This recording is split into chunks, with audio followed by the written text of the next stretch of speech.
Resistencia aerodinámica. Como ya hemos visto en clases anteriores, la resistencia aerodinámica es una fuerza generada por el movimiento relativo del aire alrededor de un cuerpo, con un vector de dirección opuesto al avance. Otras fuerzas generadas por este desplazamiento de las moléculas de aire, como la carga aerodinámica, no serían consideradas resistencia, aunque resulte imposible en la práctica generar esta carga sin producir también resistencia. Podemos hacer varias clasificaciones dentro de la resistencia aerodinámica. En la primera, la dividimos en dos grupos principales atendiendo a su origen, siendo resistencias de origen viscoso o resistencias de origen no viscoso o potencial.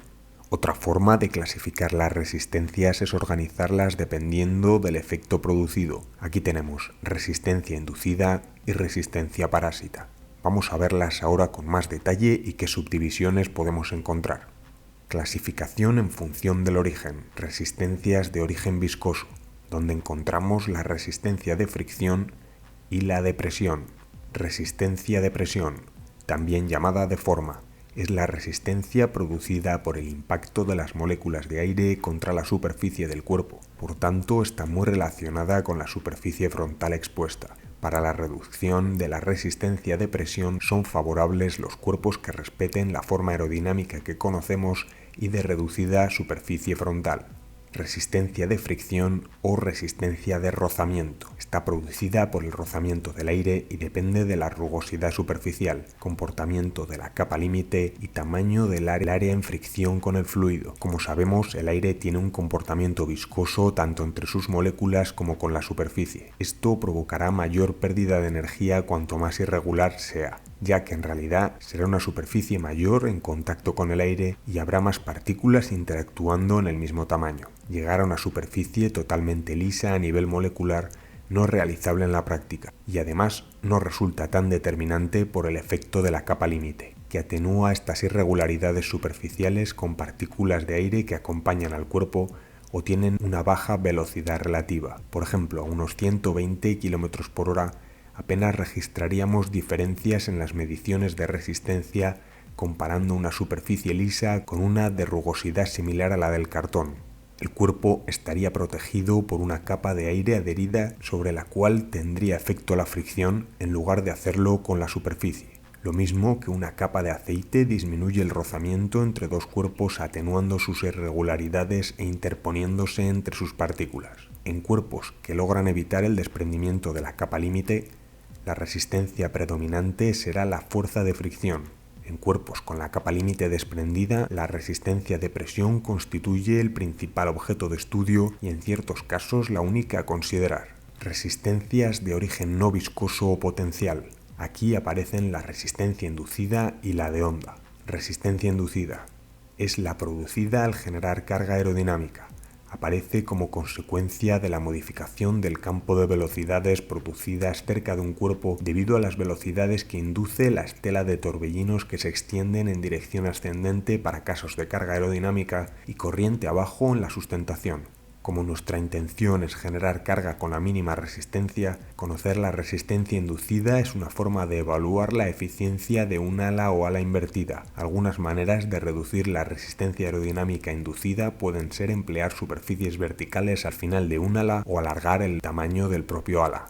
Resistencia de onda. Esta resistencia se da únicamente a velocidades supersónicas o transónicas, es decir, cercanas o superiores a la del sonido. Como ya existen coches capaces de alcanzarla e ignoramos qué tipo de competición puedes estar planeando, vamos a verlas con algo más de detalle. El sonido se mueve a más de 1200 km/h. La rotura de la barrera del sonido no es ninguna metáfora. Superar esa velocidad lleva emparejada una onda de choque de cierta magnitud.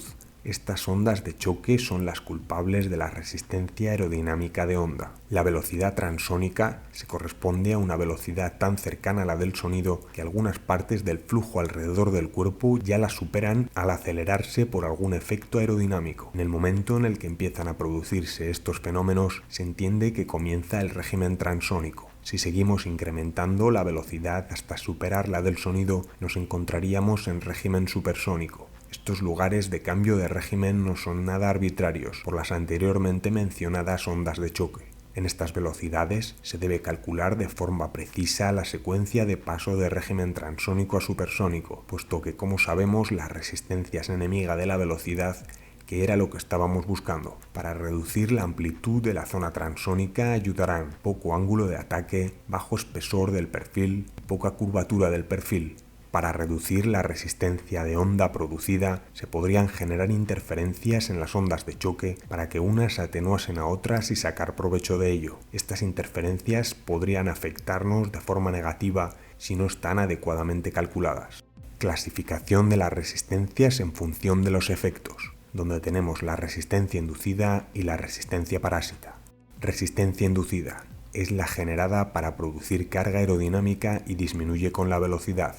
Dentro de la resistencia inducida vamos a encontrar la resistencia alar y la resistencia de vórtice. Resistencia alar es la parte de la resistencia aerodinámica producida por la forma del ala invertida y el cuerpo que contribuye a la generación de carga aerodinámica. Resistencia por vórtice es la parte de la resistencia aerodinámica producida por los vórtices que contribuye a la generación de carga aerodinámica.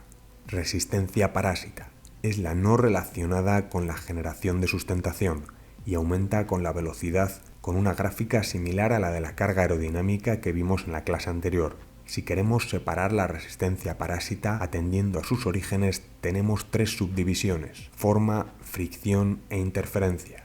Resistencia parásita de forma está generada por la forma y área frontal del cuerpo que no contribuye a generar carga aerodinámica. Obviamente deberemos mejorar la calidad de la forma para reducirla, por ejemplo, haciendo que partes que no contribuían a generar carga empiecen a hacerlo y parte de la resistencia que producen se reste de la resistencia parásita. Resistencia parásita de fricción está generada por el rozamiento del flujo de aire contra la superficie del cuerpo. El principal método de reducción de la resistencia por fricción es mediante el control de la capa límite, la rugosidad y la reducción de la superficie expuesta a la corriente. Resistencia parásita de interferencia. Se trata de la resistencia producida cuando dos flujos de aire tienen una intersección en sus líneas de corriente. Se produce especialmente en zonas con ángulos pronunciados. La colisión de estos flujos a ángulos diferentes genera turbulencias que son las causantes del incremento de resistencia. La reducción de la resistencia de interferencia se puede conseguir mediante el suavizado de los ángulos donde se conectan los elementos. Así la transición entre un flujo y otro será menos brusca y los vórtices generados de menor importancia. Como hemos visto, los orígenes de la resistencia residen en tres fenómenos principales: efectos asociados a la capa límite, estelas de vórtices y ondas de choque. Siendo los orígenes de distintas naturalezas, es razonable pensar que procedimientos empleados para reducir un determinado tipo de resistencia tengan poca afectación en los otros o incluso puedan resultar contraproducentes. Muchas gracias por la atención. En la siguiente clase estudiaremos la carga aerodinámica y la sustentación.